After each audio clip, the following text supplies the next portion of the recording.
Assalamualaikum 5 class. Today's topic is an ants language एक चुनटी की तर्ज ज़बान. Students, in this chapter we are going to discuss about ants, their living and how they communicate to each other. Some scientists think that if ant cannot talk to each other like human, then how they talk to each other.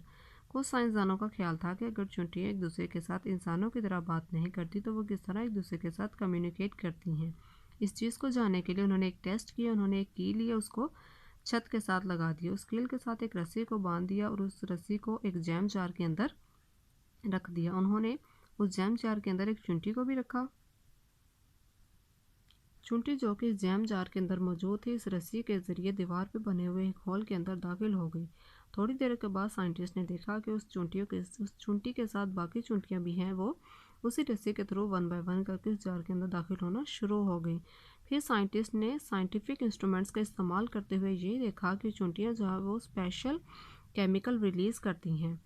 बाकी चुंटियाँ उस chemical को smell करते हुए उनके पीछे चलते हुए jar के अंदर दाखिल होना शुरू हो गई थी. इस तरह साइंटिस्ट ने ये जाना कि चुंटियाँ जो हैं वो इंसानों की तरह तो बात नहीं करती, लेकिन उनका एक अपना स्पेशल वे होता है जिसके थ्रू वे एक दूसरे से बात करती हैं, यानी चुंटियों की एक अपनी ज़ुबान होती है. अब हम इसकी रीडिंग कर लेते हैं. Have you ever seen an ant hill? क्या आपने कभी चुंटियों की बिल देखी है? Have you ever seen a trail of ants? क्या आपने कभी चुंटियों की कतार देखी है? You might have noticed that ants are usually together. आपने देखा होगा कि चुंटियाँ आमतौर पर एक साथ ही होती हैं. That's because ants live in a group. क्योंकि चुंटियाँ जो होती हैं वो ग्रुप की सूरत में रहती हैं. These groups are called colonies. इन ग्रुप्स को कॉलोनीज कहा जाता है. स्टूडेंट, आपने लेसन नंबर 13 की full reading as it is करनी है और इन वर्ड्स के मीनिंग्स को अपनी बुक पे राइट करना है.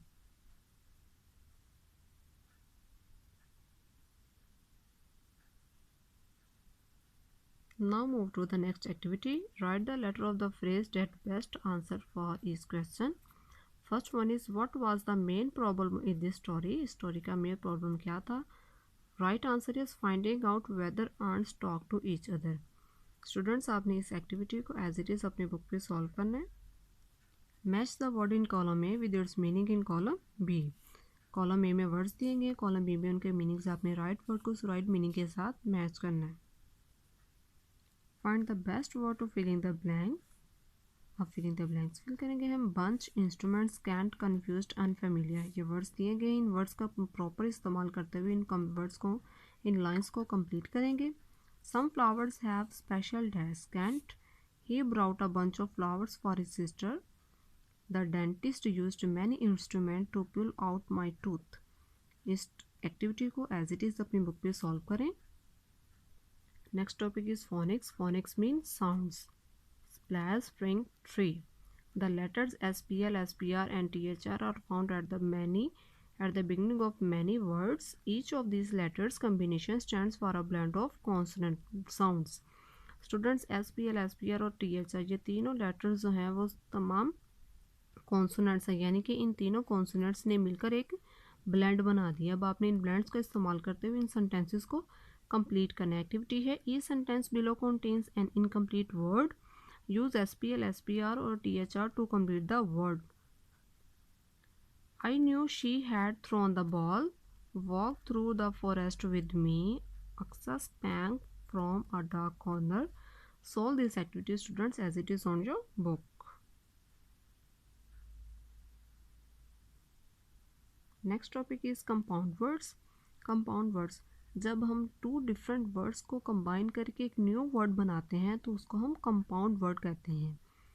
Candle light is a compound word. Candle light जो है वो कंपाउंड वर्ड है, यानी कि इसमें कैंडल एक वर्ड है, लाइट एक वर्ड. जब इन दोनों को मिला दिया तो एक नया वर्ड बन गया, यानी कि candle light. It is made by joining two shorter words called candle and light. Candle light means the light from a candle. Activity number B. Join two words from each phrase to make a compound word. Write the word. The side of a bed. Bedside. 2 is time to take lunch. Lunchtime.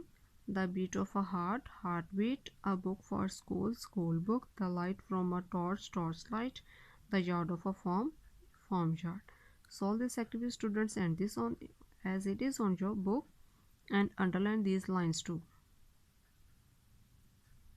Next topic is use of article. The words a and the are called article. There are two types of articles. A and the are called indefinite article and the is called definite article. A और n को indefinite article कहते हैं और the को हम कहते हैं definite article. Type इसकी 2 है, आर्टिकल हमारे पास 3 है, a and n, the. A and are used to refer to one of a general groups of people, places, things or ideas. The is used to refer a particular person, place, thing or idea. A और n जो है वो हम general यानी कि आम चीज़ों के लिए इस्तेमाल करते हैं और द हमारे पास स्पेसिफिक यानी कि पर्टिकुलर ख़ास चीज़ों के लिए इस्तेमाल किया जाता है. A and n are used with the singular nouns. The can be used with an either singular or plural. Students ये जो मैंने लाइंस को अंडरलाइन की है आपने भी एज इट इज़ इन्हें अपनी बुक्स पे अंडरलाइन करना है. यूज़ आर्टिकल्स ए एन और the to fill in the blanks. अब आपने इनका इस्तेमाल करते हुए इन ब्लैंक्स को फिल करना है.